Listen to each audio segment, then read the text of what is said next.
Welcome to Balanced Life with Debbie Carlin Boyle. Conversations connecting to a healthier you. The show that gives you all the latest and greatest health and wellness information to inspire you to live a life of balance and joy.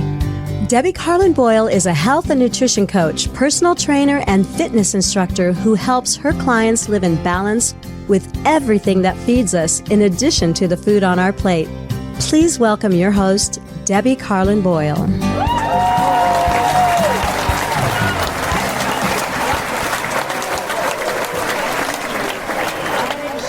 You have reached Balanced Life with me, your host, Debbie Carlin Boyle. This is Conversations that Connect to a Healthier You. Got a healthy conversation today about love, romance, relationships, lasting love, soul partners, all of that. I'm so excited about my guest. She's actually a friend of mine, so we're going to get to that in just a few minutes. But I want to tell you how you can become part of the conversation too. So if you're watching live and you want to call in and say or ask anything, even if you're a friend or a client of my guest today or a friend of mine, I'm sure you have a question or a comment. So the number here is 323-524-2599. I'm going to say it again because I wrote it on my Insta story wrong. I wrote 313. It's 323-524-2599. Call in anytime. Ask a question, make a comment. This is going to be a dynamic conversation. So we want you to become part of it. That's why I call it Conversations Connecting to a Healthier You, so you can chime in as well. Now, I know a lot of you, because we're in the middle of a work day on a Tuesday at 2 p.m. Pacific Standard Time. If you're watching post-show or listening post-show, make a comment, ask a question. I reach out to my guests after the show with those comments and questions, and they return and answer and still engage with you. It's the conversations that keep on going and going and going. So don't hesitate to get involved. We want to hear from you. So the other thing is, I want to tell you a little bit about myself before we get off and running right now. So I am a personal trainer, a fitness instructor, and a health and nutrition coach. So I help people. I call my business Balanced Life because I help people with everything that feeds us in addition to the food on the plate. So if we put the food on the plate aside, which I help people with as well as being a nutrition coach, but if we put that aside, we look at the other things in your life that may be down lower on the totem pole of life, and I try to help you bring them back up. We do small, actionable steps, one little step at a time, until everything kind of comes together and jives and becomes one. So to get a hold of me, I give a free consultation. So go to my website, which is balancedlifebydebbie.com. When you get there, you're going to see Consult with Me. Tap that after you read everything that I'm about, and let me know a little bit about you and what's going on, and let's have a conversation. I work with people all over the world. Zoom is a wonderful thing. I work with people in the exercise field all over the world too, and I teach classes, and my schedule is also on my website if you want to join a class live. I also teach a virtual cycle class. So I'm on an app called Turbo app, and I have cycle classes. So if you have a bike at home, you can take one of my classes and get familiar with me just by going on TurboFit app, TURBOFIT app. Okay, we're going to get on the show because I want to take all the time we can, because this is a near and dear to my heart subject, actually. So let's start with the introduction here. Are you, like me, and in the dating scene? Do you need guidance to navigate the complexities of dating, or perhaps a relationship that you're currently in? Then you've come to the right podcast. So I want you to meet my guest, Treva Brandon Scharf. Treva is an ICF certified life dating relationship coach, former fitness pro, marriage first timer at 51, and author of the book Done Being Single, A Late Bloomer's Guide to Love. With 40 plus years in the fitness industry and many more in the singles world, Treva helps people achieve their personal best in life and love. Treva blogs about surviving singledom and finding love and contributes dating advice to Newsweek, Huffington Post, Thrive Global, and more. She currently co-hosts the podcast Done Being Single with her husband, Robbie. I've been on that podcast. It's a great one. And Treva's also an advocate for strong, independent women and a voice for empowered singles and a champion of late bloomers everywhere. So let's chat with the lady that can share her tough love dating and relationship advice with us. Please welcome my guest, Treva Brandon Scharf, to the show. Hi, Treva. Beautiful shit, Treva. Wow. Beautiful, beautiful Treva. Thank you. Love your energy. I love having you. Thanks Thank you for that for being intro. here. Well, You make me sound impressive. you are. You are. And you've written this book since I've seen you last. And, you know, following you on some of the social platforms, you've actually gone around and you're really getting that book has got the ball rolling for you with your expertise. And I just thought, you got to come back on Thank my you. show. So it's been a while. I was here probably, 7 years ago? Well, that was the first show you did. Okay, It was right. about 7 years ago, and it was another studio, and I had the Correct. co-host, Del. Right. And then I think you were here probably 4 or 5 years ago. When I first came here, you were in that first block of Okay. guests that I had. Okay. And I think at that time I was doing half-hour shows once a week. Now I'm doing twice monthly 50-minute shows. So just kind of it made it so I wasn't driving to Burbank every week and trying to find, guests that were available and that kind of stuff. But yeah, so this is your third appearance. Welcome. Yeah, I'm a returning champ. Yes, you are. And you have not changed one bit, although the studio has. Yeah, it You did. look- They had I'm a telling makeover. you, the what did they say? The clock stopped with you? Wish. Good yes. lighting. Good lighting in here. I It's the know. reason You why I look do a fantastic. professional show. You are exactly everything you said you do. You are it. You are the package. Thank you. Thank you. Yes. Thank you. I right back at you. When you Thank walked in the you. door today, I went, oh, there's the beautiful Treva I've always known. And you exude from the inside out and the outside in. So I'm sure you've been told that, but you're just such a great presence to be around. Thank you so much. I always have felt Oh, that nice. since the day I met you. Oh my God. Which was I love you. Thank something we had. So my best friend. Yeah. So here's the way we know each other. My best friend Carolyn, her younger sister Kathy, went to school with Treva, and Kathy had an event that we were all invited to several years ago, many years ago, and Treva and I got to talking, and she's like, we need to talk. And this is when I don't even know if you were blogging at that time about being. Well, if that was your birthday, No, that was That later. was- That was Oh. later. Are you sure? Yeah, I'm coming up on that. I'm coming up on my 67th birthday, Okay. and by my 60th birthday, we were already friends. Oh, okay. And, yeah. and by the way, big props for saying your age. I think that's fantastic. I was going to not say it, but yes, you are, and you look great. Thank for you. Being 67. Thank you. Well, I try to lead by example, because it's my business. So Yes. it's kind of like if we exercise, eat right, sleep well, and get all the other things together, you can age young, which is the name of my book. Yeah, age young. And so, unfortunately, there's one part, which we're going to get into today, that's missing. And that's my better half, or I don't know if you say it that way. I don't know if the that love piece. yeah, of the story. the companionship. Okay. So I got a dog, and his name is Fred, Mm-hmm. and he keeps me company, but it's not the company I'm looking Right. to seek exactly. Right. You know, he's still by my side, but he'll be by my side once I get the other we company. we need to get you a Fred on 2 legs. Yeah.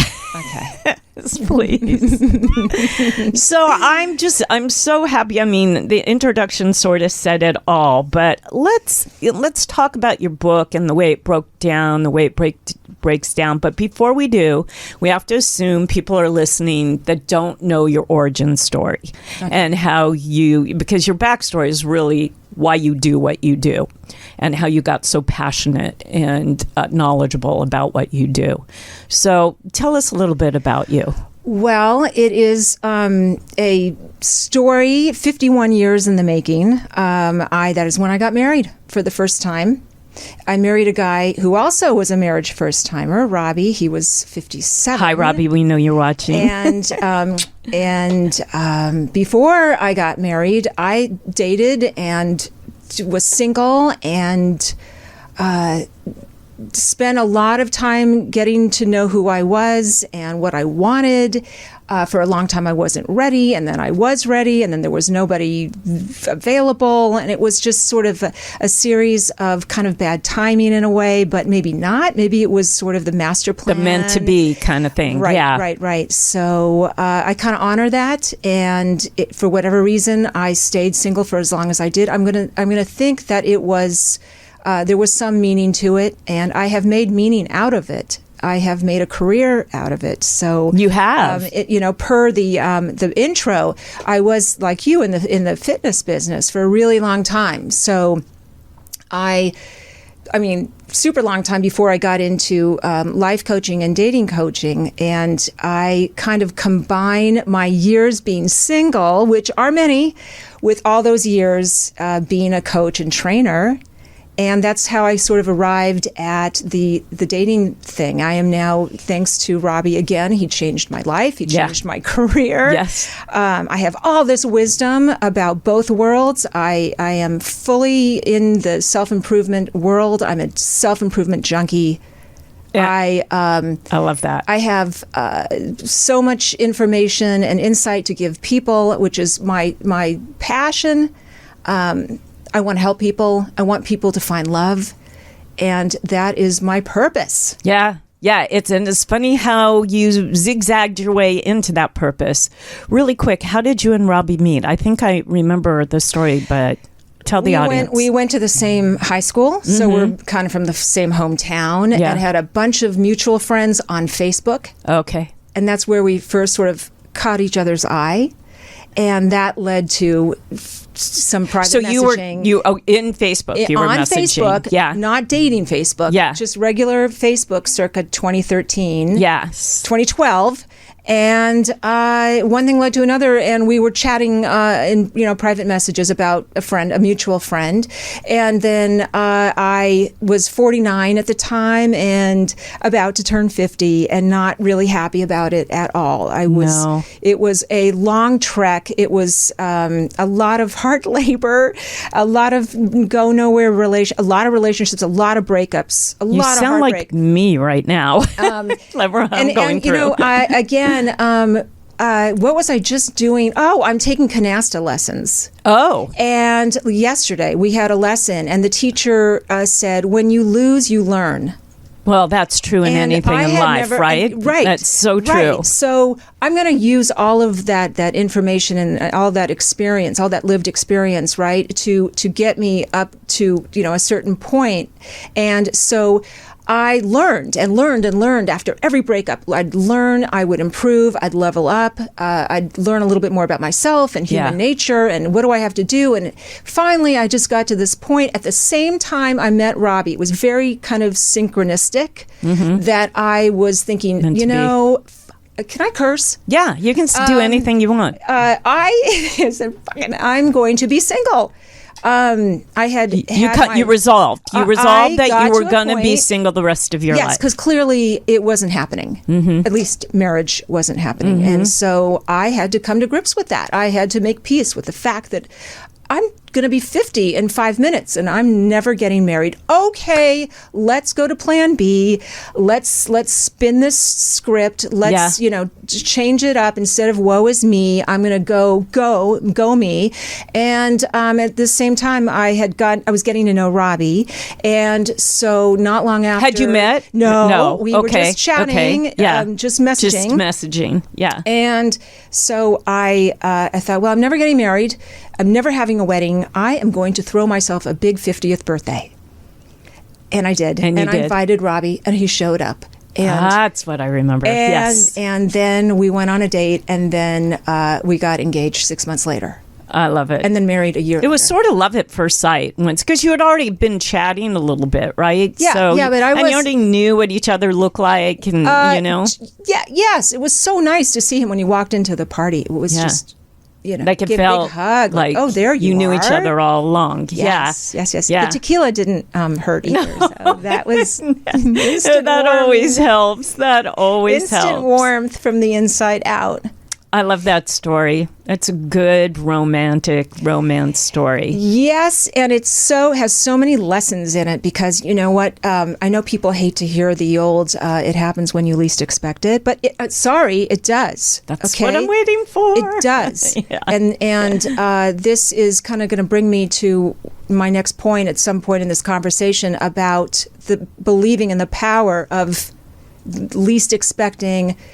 Staying out there, how your energy matters, how your outlook matters, how your mindset matters in the whole scheme of things. Yeah, I believe that's true. I believe it's true in many things in life, but definitely when it comes to your romantic sort of karma and what you should be. Like what I was telling you earlier, this reading I had last week, she was saying this is probably someone already in, your circle. But you don't realize it or you don't know it or you're not thinking in that realm, but you have other things to work on. And of course, let's break down the book a little bit because that's, to help our audience understand sort of the methods and the things that might be holding them back from their forever love. And you really, you talk about, I know the book is also not just a self-help book to finding romance, your life partner, but it's also a little bit about you and your journey. Sure. And if you know Treva, like I know Treva, she's very funny. So there's a lot of humor in her book as well, infused. And again, that energetic enthusiasm and charisma you have comes through in your writings because you've been blogging for a while. Yes. So you sort of turned the blog into a book. Yes, that's what happened, actually. And yes, a sense of humor does help you when you're feeling like shit. So you got to keep laughing. And so when I got engaged, I thought, this is really an unbelievable story. First time bride at 51. I have got to start a blog. So that's the beginning, the genesis of the blog. And then I kind of documented the whole getting married at this age and how nuts it was and sharing dressing rooms with girls half my age and just the whole thing about registering, just the wonder of it all because I, again, thought it's never going to happen. And then it happened. And we have to say, you got married right here. I did. Right over my shoulder here. Right here in Burbank. Beautiful downtown Lakeside. Burbank. Yeah. Well, we're right across we're at Warner Brothers, basically. Yeah. Oh my God, that's so Johnny Carson. I know. Well, that's the smokehouse right there. Right, yeah, right. That was his place. Yeah. So yes, it feels I'm feeling an energetic pull thing, because you got married here. Happened. Yeah. But anyway, yes. So I was single a really long time. I'm an only child. I was alone. And used to being alone and found ways to take the edge off being alone. I mean, I was single and I was going to be a good single person. Yeah. You've resolved at that point. Well, yeah, because that's what we do. Yeah, well, believe me, I kind of, at almost 67 years old, I'm like, those things are crossing my mind that you just resolved that this isn't going to happen. It's not meant to be. Which, by the way, there is some power in coming to that kind of acceptance. Yes. It's not what you want to. Oh, interesting. You don't. I mean, I call it quitting. I mean, I did. I sort of just gave up. In a way, I didn't totally quit. I just thought, I'm taking marriage off the table. And that was very freeing. I didn't Well, you give didn't up put on pressure love. on yourself. Yes. Yeah, anymore. So I didn't give up on it. I left a little tiny crack in the door to receive it. Yeah. If it should come my way. But the whole marriage thing, I was like, this is just not going to happen. And so in letting go, it was so relieving and freeing because I think it took the pressure. I kind of liken it to, and we were talking about your daughter, when couples can't get pregnant, right? Yeah. They can't get pregnant. They can't get pregnant. They're trying. And then they adopt. Let go. Yeah. And they let go, and then they get pregnant. Mm-hmm. I know. I have that story. I have friends, I'm sure you do, that have that exact story. Yes. That tried for years and It's- adopted or did IVF and then end up naturally having a baby. Yes. After that, because they weren't thinking about it. There Correct. was no stress. And that, plays a lot into what stress and fatigue and, those anxious moments play into that. Your body physically is telling you you're not ready until you relax, Yes, and I make reference to this in the book that it's really hard to let go of something you want really badly. Yeah. It's so hard. It's like giving up a dream or, Yeah.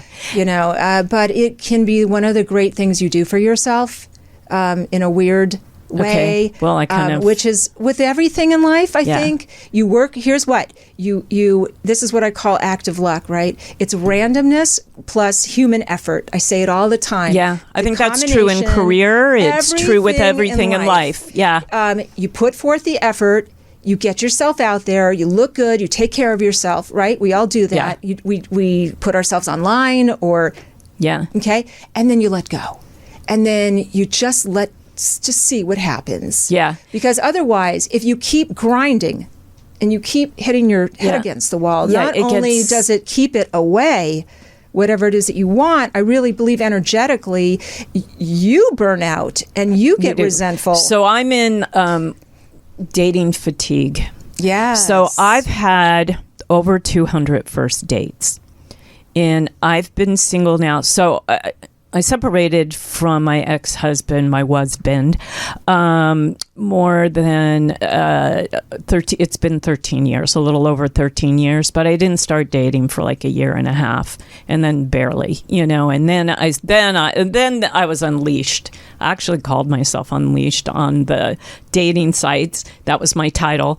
And it was just catchers catch can. Let's just have younger, older, wealthy, guys that were, just a little bit older than my oldest daughter. And, I was just having fun. It was all about fun because I met my ex-husband when I was 19. So I wasn't at that point tethered, but, we got married 8 years later, but we were exclusive for those 8 years.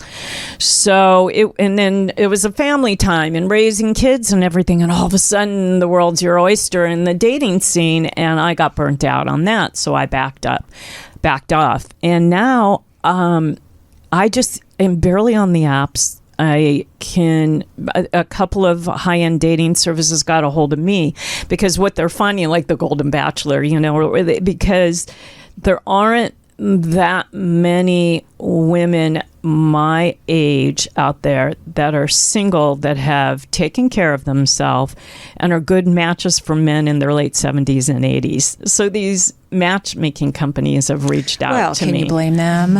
No. I mean, you're hot, right? But I'm not that attracted to men in their 80s. You are so Golden Bachelorette material. I would. What are you waiting for? Never put my love life on display like that. I wouldn't you know ever. what? I'm going to make you change your I mind. did do a Dr. Phil show several years ago. We were friends at the time. I was like maybe 2017, 2018.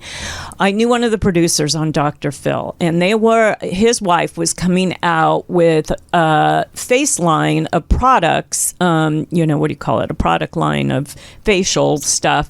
To help women as they age. And they wanted to feature a mother and daughter. So it's good for young, it's good for old. And I hadn't hit 60 yet. So I think it was like 59. So they reached out to me and asked if my daughter and I would come and do the show. We'll compensate you, blah, blah, blah, do this. So I went and did the show. They did a whole field piece on me, a package. And here I was. So it's similar to like what you would see in one of the Bachelorette or Bachelor shows where they do a package on a single. They did it as a single mother with a daughter in her 30s. My younger daughter agreed to do it. My older daughter ran away from it. And they kept doing follow-ups. I only did 2. But I was featured on this show as this single woman that's completely available. And I use these products and look, they're working kind of thing. So I was an endorsement for her products. Anyway, that was after seeing that back, I said, never. I'm not. And then when the Golden Bachelor came up, I was like, I got all the phone calls and I ran away. I can't do it. You say that now. I can't do it. No. I'm going to work on you. Yeah. But I will do it privately. I will date people privately, and well, you're on my list. Yeah. You're on my fix-up list. Good. I know you've been there before for me. Yeah, there was somebody at one of Robbie's gigs at Molly Malone's, and you wanted to play tennis, and I think we tried to get it together. Can't remember. I may have just moved. I remember one guy I introduced you to. Oh, yeah, and then you asked me about, and I think you went out with him. No. Mm-mm. You didn't? Mm-mm. I don't think so. Right? No. Okay, we'll talk. Well, yeah. I don't want to say it on the air. We'll talk about it after. We'll get to it. Well, let's watch. I know. You never know. Can I tell you on YouTube, I think your show is my second highest rated show. Hits on how many hits I've had on my YouTube channel. Shit. The one you and I did together on dating. Okay. We did a show specifically about dating. You hadn't written the book yet. Okay. It hadn't been the pandemic yet. It was last time you were here. That show has the highest number of hits, second highest number of hits. So it's a lot of post-life that happens. Great. Let's talk about your book and how it breaks down, and I'll chime in where it fits for me. Okay, so the book came from the blogs. Okay, right. So I had a friend who said, an editor friend, she said, you have a book in you, and I thought, maybe I do, because, and you're a good writer. Yeah, thank you. And because all of these blogs, right, what's the story behind the blogs? How did I get here? What was I thinking? What was happening in my life at the time? How did I get this wisdom? So I thought, what the hell? I'm going to use the blog sort of as a template to start, like an outline, and then once you start writing your story, things start coming to you, and you have all these memories and all those dates. Yeah. Oh my God, I could just write a book. Me too. I have a whole chapter in my book on dating. You had 200. First one and done. Yeah, that's same. And so I had a lot to say, I had a lot of story to tell. And so I started with, from the beginning, literally childhood and my dysfunctional, God rest in peace, my parents. Dysfunctional parents relationship. And you're an only child, aren't you? Child, yes. Yeah. And that sort of how it formed me, and I think informed my future relationships. Of course, I think it's true for all of us. Right. Yeah. And then I just go into it, growing up and growing up in Beverly Hills and that experience. And every little thing that made some mark on me, that's something I had to talk about that had some relevance to dating, and going back to how can I help you? Mm-hmm. Let's talk about all of the failures, the fails, the successes, the triumphs, everything. Everything went into this, and I say this all the time. I made a ton of mistakes, but that's how we learn. I learned, mm-hmm. and I have lots of great stories and anecdotes from those mistakes. And I made mistakes, so you don't have to. That's what I like to say. Yeah. And I learned a lot. So by the time, and I also want to say about the fails, okay, and the rejections. Yeah, that's the hardest thing to take at this age. I'm thinking which are rejection kind of is- like little heart the killers. You know, they They do. They sort of a kill you. piece of you right, gets thrown they're away. They're losses. You grieve. They're little deaths. Well, and you also start to think about, which is part of why you said you resolved to give up, is because maybe they were right.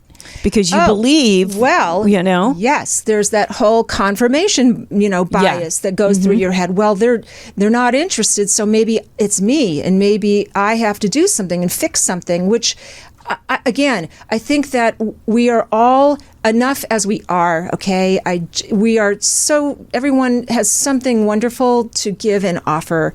We're also so gifted, so unique and gifted in our own way. Correct. Yeah. With that said, are there areas where you could tweak?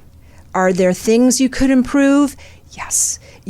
There's always improvement. There's always enlightenment and self-illumination. Yes. There's always and when you're on a long journey like I was, oh my God, every day is like, oh, okay, I made that mistake. Oh, I did that. No, I learned that.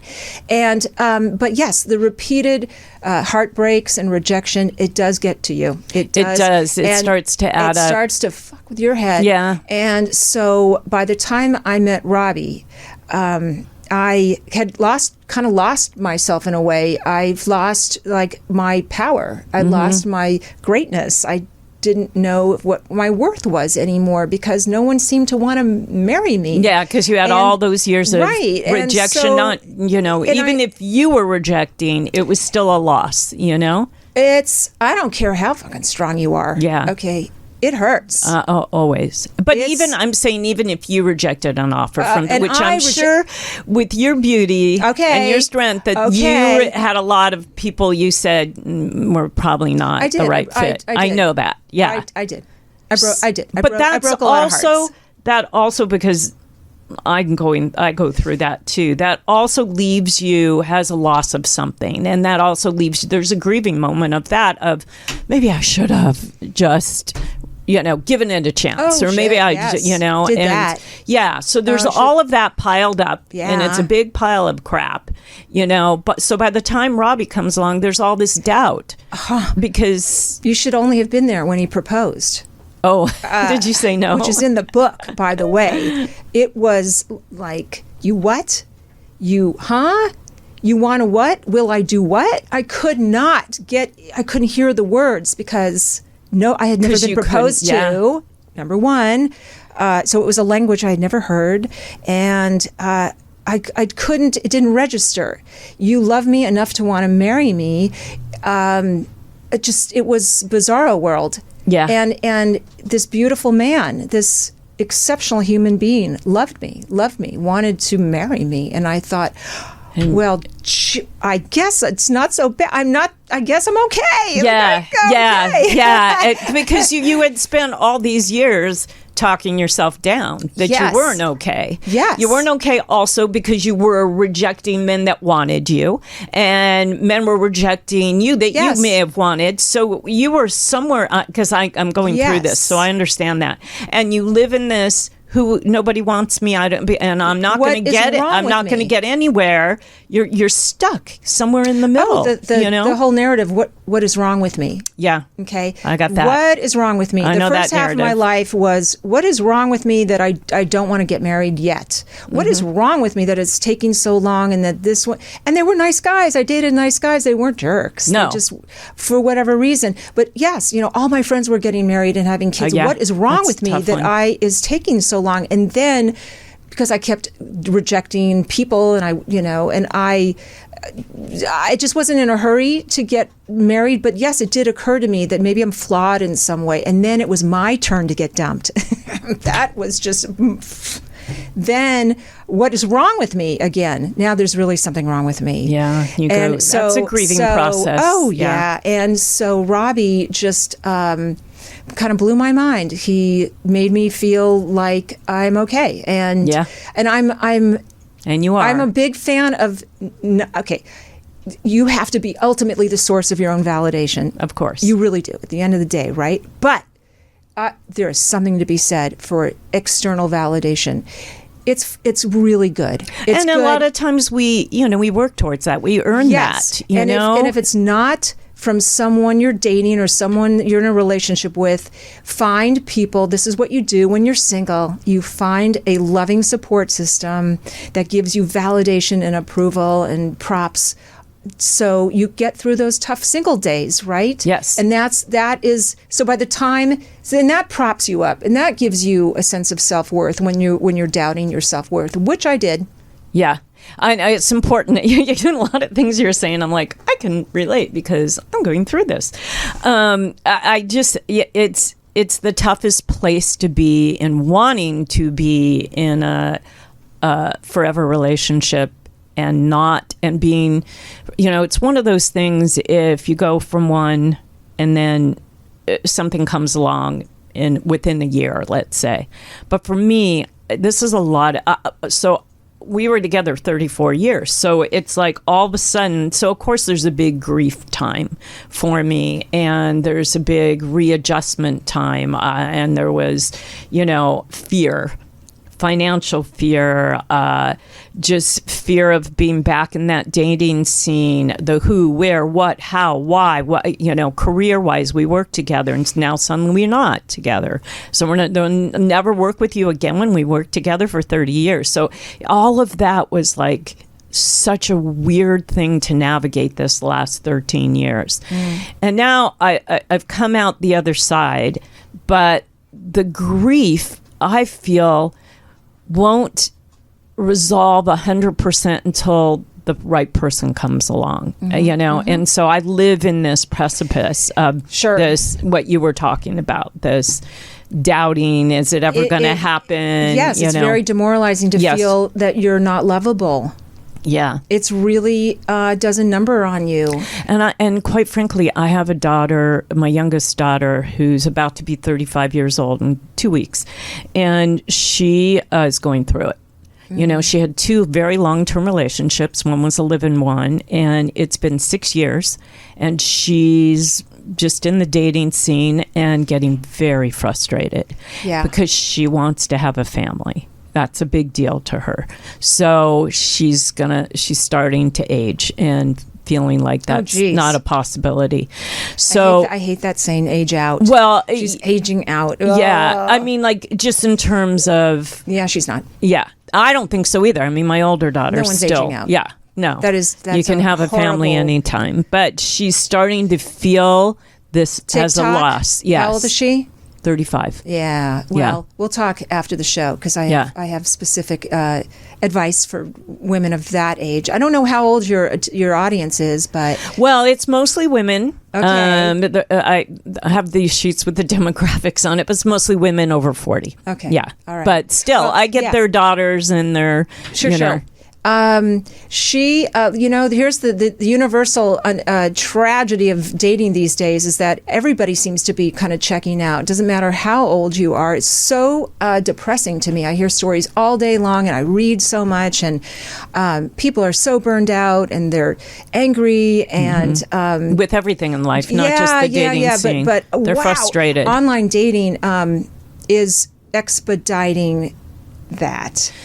And so, what do we do about it? What do you think? What should we do? You know what? I had a sort of an interesting epiphany in the car on the way over here about online dating. I love it and I hate it. Yeah. I think it is love-hate great relationship. It's a great tool. I know a lot of people who have found their people. Okay, so me too. That are married. So we thank dating apps, but I also know that it's doing great harm to people's psyches. And that's what I was souls. saying about dating fatigue. It's, I mean, and the fatigue is also with fix-ups and even organic meeting people. Yes. But when I'm out and about, but. Online dating, you just get so frustrated with it. I mean, you start. The mental cursing and it's not your imagination. I'm almost thinking people should take like a digital detox, like a dating, like an app fast. Yeah, well, I'm on it. App fast. Get off the apps and hit the reset button. Just go date, be in real life. Get out there. That's your suggestion. Get yourself out there. Yes, because something really bad is going on, and it's really soul crushing. And I don't buy. Oh well, there's nowhere to meet people, and I don't want to. No, what to there do. is now during the pandemic.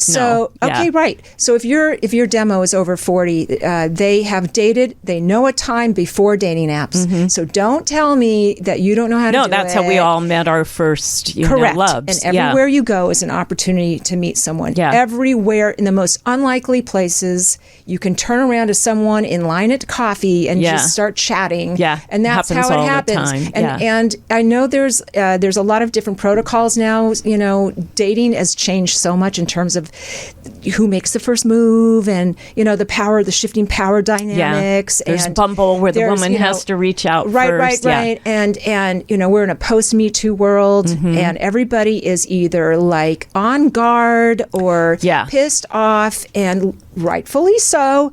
So women are having to kind of step up a little bit more these days because men aren't. No. Men will not approach anymore. Yeah. And as women and as a woman in the dating scene, I talked to my daughter, who's also in the dating scene, about this. You kind of like, well, if he doesn't text me back, we're done. And it's kind of like, maybe you should text him, Yes. But I don't put that effort out because I want them to want me. Of course. And then I are old-fashioned. Yeah. You and I come from a time where men initiated and pursued. And I still very much believe in that because there's something called evolutionary psychology, which is kind of how we think from primal days, okay? So men are wired to hunt and chase and pursue, and I don't think we should take that away from them. However, with that said, I think as women in this day and age, there is a way to meet them halfway. Yeah. Okay. I love that. That's important. Yeah. Women, you know what? If you're not comfortable making the first move, here's what you do. Just be approachable. That's your first move. Yeah. Smile, make eye contact, because if you catch, like I catch, my red hair catches eyes, even women. Right. I find people looking at me when I walk into a busy restaurant. People always look at other people, but when you have kind of what they call flash, right? Because they're looking to see whether what's behind the red hair, and I've got this full head of red hair, and that makes people look at me. So I have a choice. I can look back if I think there's a potential man who's looking, or I can keep going and shut down, which will shut him, turn that off. It would help if everybody got off their goddamn phones. Yeah, I know. That's Put a problem. Your phones down, everybody. Yeah. Treva, our time is up. What? No, I'm not leaving. We haven't even talked about your book.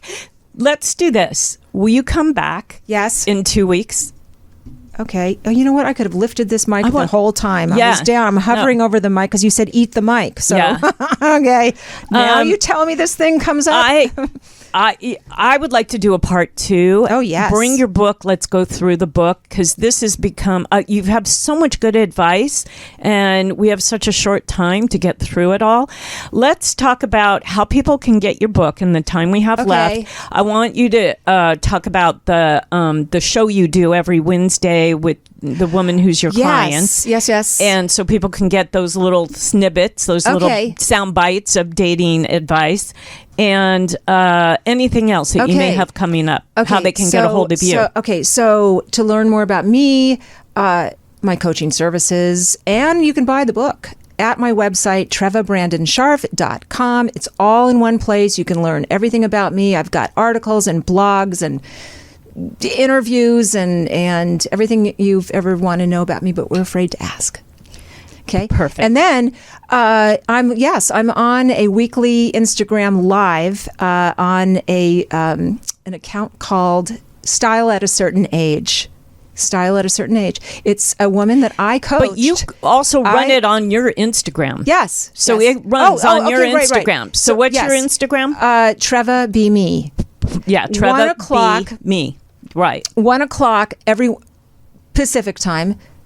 She's 4 p.m. I'm 1 p.m. Okay, she's east. Every Wednesday, and it's fast. It's like a fast hit of like dating. 15 minutes or something. Oh no, we are out. You're like, out. In and fast out. and furious. You talk about one subject under the dating headline, under the finding love and romance deadline. Yes, and she was a client, and she's given me this beautiful platform, and we talk every Wednesday, and I talk a mile a minute. Good advice. It's good advice. It's Thank you. That's good sound bites, and then you need to go get Treva's book.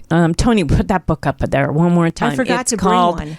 Done. Yeah, you'll bring it next time. Okay. Done Being Single by Treva Brandon Scharf. Yes. A Late Bloomer's Guide to Love is a must pick up.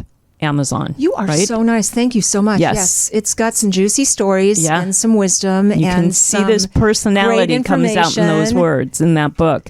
It's a book that's uplifting. It's going to make you feel, even if you're in a relationship, it is a book that you're going to want to get. You're going to want to read because it's a feel-good book. Girl, it's I'm hiring you. Yeah, I can't do it. You know what? Without reading, she said, you can do it for others, but not yourself. Ain't that the truth? I know, but we all do that. So Treva's coming back. We're going to break down the book. But in the meantime, here's what I want you to do. I want you to go to the comment section.